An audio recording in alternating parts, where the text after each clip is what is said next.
Hey everyone, it's your liberal with a gun. I'm back with a new video. As of last year, I've become passionately involved with shooting and firearms. I've really taken it up. I really love it. It's become a new hobby of mine. And I've been perusing YouTube and I've seen a lot of videos that you guys have been putting out, some great stuff. I'm enjoying all of it. But a lot of videos about everyday carry. And I thought, maybe I'll do my own. But then I was a little reticent about that because I was thinking, do I really want to broadcast what, when, how, and where I carry? But then I thought, well, maybe if I do this video, it might be helpful to other people who are getting into shooting, getting into, wanting to know what should one carry, what should one think about carrying for self-protection out in the streets or whatnot. So I decided, okay, I'll give it a shot. So here on the table is what I carry typically every day. Not all of it at once, but different variations or variants on items that I would carry. And a lot of it is determined by, what the weather's like, what time of year is it, which affects the type of clothing I'm going to be wearing, where I'm going to be. Is it legal to carry? If it's not legal to carry, what do I have to rely on then? Things of that nature. Starting here, some of the obvious things I carry every day in my wallet, which has my license, and it also has my Pennsylvania license to carry card. So I keep that in here. My car keys, again, pretty obvious. Car keys and house keys. And what's cool is just a couple days ago, I was at Cabela's and I came across this device. It's called the Key Stacks, and it allows you to keep your keys kind of contained there. I will also put my little cards and whatnot for discounts. Keep that right there. Got my Prius key fob. I am a liberal with a gun, so yes, I drive a Prius. I'm happy with it. My little tile device, which is very cool. You use this with your cell phone and you press a button and it rings and it lets you know where your keys are. I also have one in my wallet too. And this little device is just a little prop stand that I use with my cell phone in case I find myself in a restaurant or whatnot or someplace and I want to read the news on my phone or something. I prop the cell phone up with this, like so, and it just makes it easier to read. So, very valuable. I use it quite often. So those are my keys. And then I also keep, I don't know what it is with me, but I'm always having chapped lips quite frequently, so I always keep a tube of Blistex. Oh yeah, also on my cell phone, how could I forget that? I always keep the cell phone on me. It's always fully charged. I have it in this Mophie battery pack. This thing is like, what, I don't know, 3,000 milliamps. Has a mini USB, a micro USB, whatever you call that. That's where you charge it. And it maintains the charge for at least 24 hours. So love this thing. I typically wear it in my front pocket, one of my front pockets. I used to have one of those belt clip pouches, but I got made fun of, so I got rid of that. And yeah, I carry this with me everywhere I go. So that's that. All right, so moving this way, I always carry a flashlight, and this is a small one. It makes it a little bit easier to carry. This is a J5 Tactical. What I like about it is that it has the rear power switch, and it's got the 3 modes: bright, low, and strobe. And like most, I don't really like this too much, but it's pretty typical for most flashlights. You have to push it on and off to cycle through the 3 modes. This one has focusing capability, and it's got the convenient clip. So I carry this with me at all times. If nothing else, you can flash this in an attacker's eyes just for that momentary distraction for you to get away. I also love the fact that these edges are very serrated, so it becomes a weapon. If you have to, you can gouge an eye, into the throat, into the right here, soft tissue right here. So that's pretty. I would think that's pretty effective. I've never had to use it, but I would imagine it's pretty effective.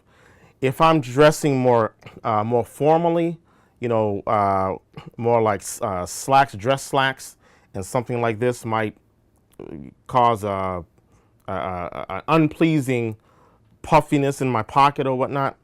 Then I carry this smaller flashlight, which I hate the fact that it's a screw on. You have to screw it to turn it on. And it's not as bright, but it's something. And the reason I hate to have to screw is because you're engaging both hands. So you know, with this one, if I have to, the advantage of this one is if I can turn it on and I can also go for whatever weapon I might have on my belt.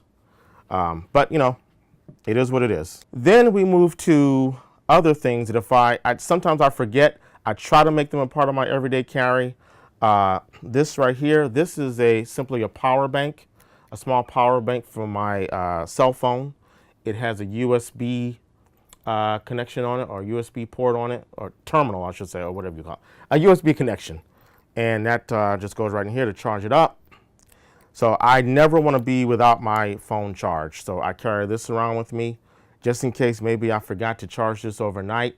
I wake up and I on my way on my day and I look at my battery and I'm like, oh, it's only got 30% power.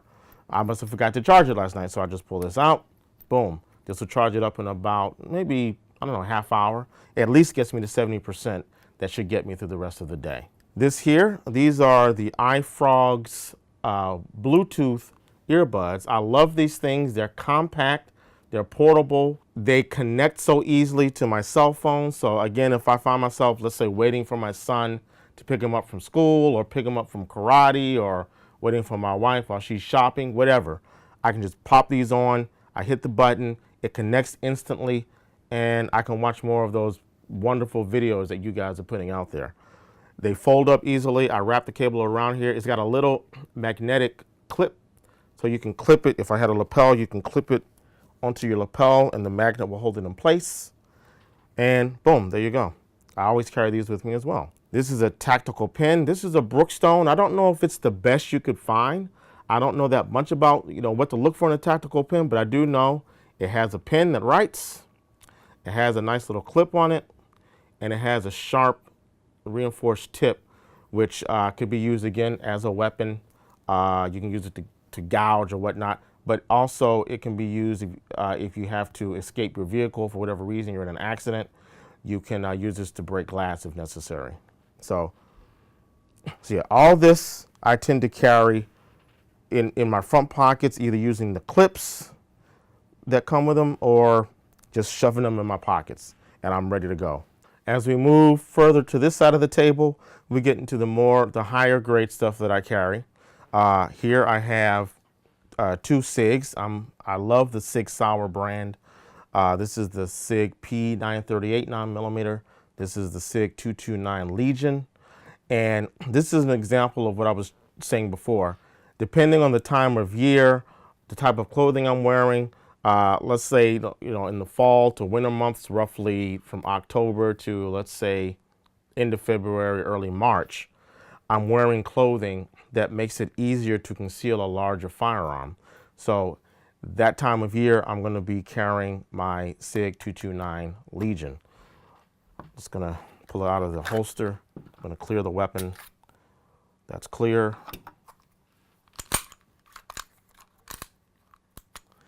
Nothing in the chamber. All right, so we're clear. I'll wear it around 330 on my dominant side, the right side. And yeah, this I carry with me. I can't, 99% of the time, I carry a firearm with me.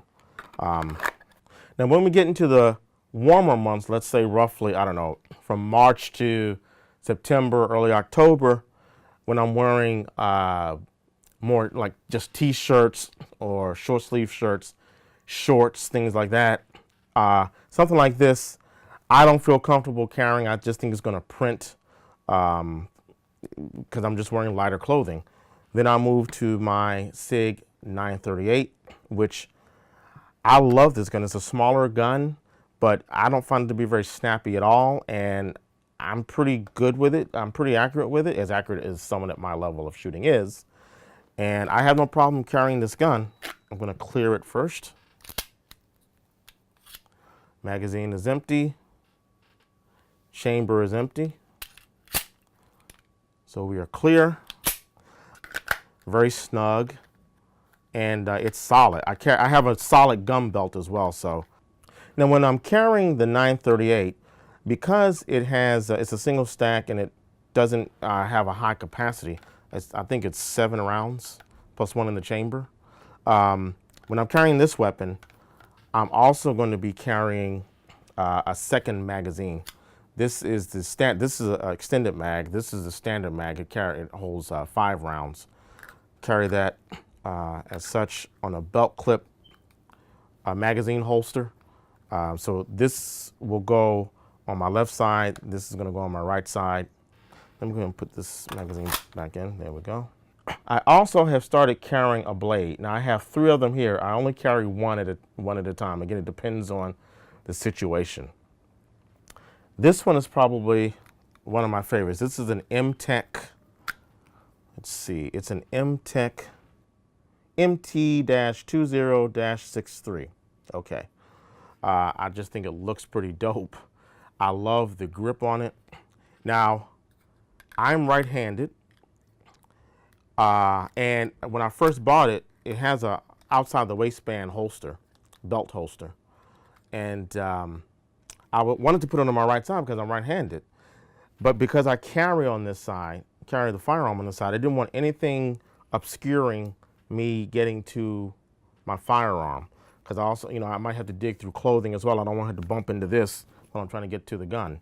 So I decided, well, let me carry it on the left side. I have no choice. But then I realized it might not be so bad to carry this on the left side because I can, if I find myself in a stress situation or I'm under attack, I can still grab this with my left hand, come up, out, sweep across.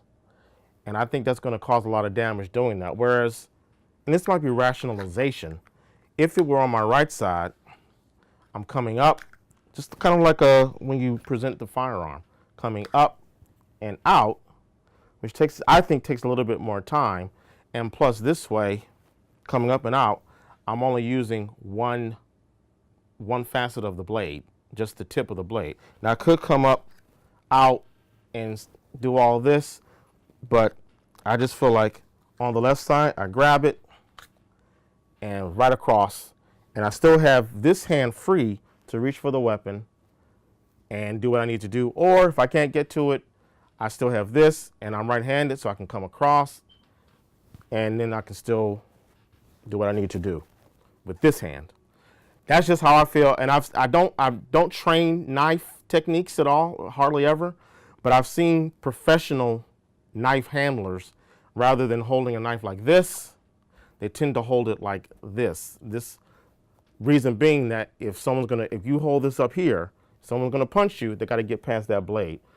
Now, a lot of times I see people with longer knives doing that, which is badass, but this is a blade that I feel comfortable carrying. Plus, I don't know the law that well when it comes to blades. I should, but I think I've been told, rule of thumb, the blade should be no longer than the first 3 fingers on either hand. So I'm going to assume I am carrying legally this weapon.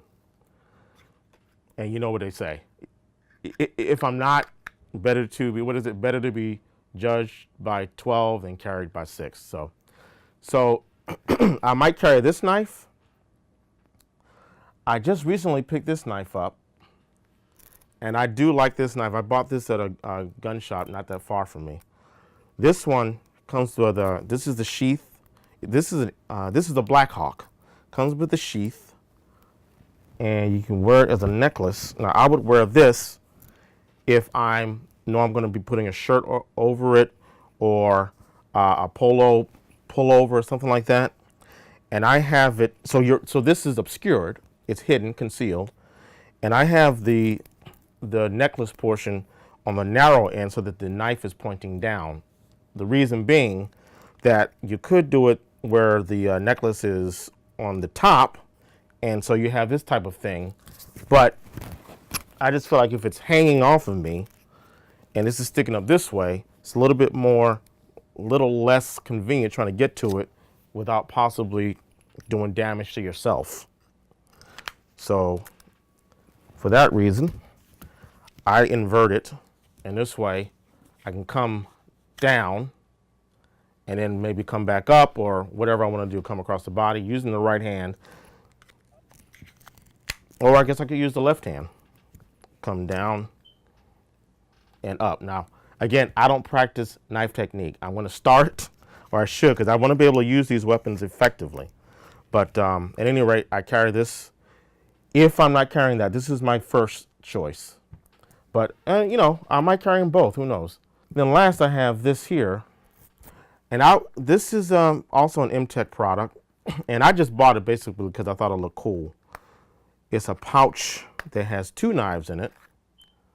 What I believe these are considered punching knives.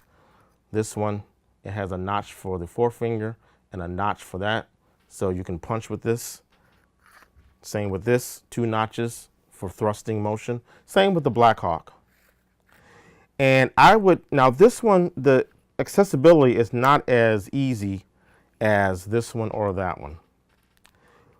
In terms of, you have to snap it shut to keep it from falling out.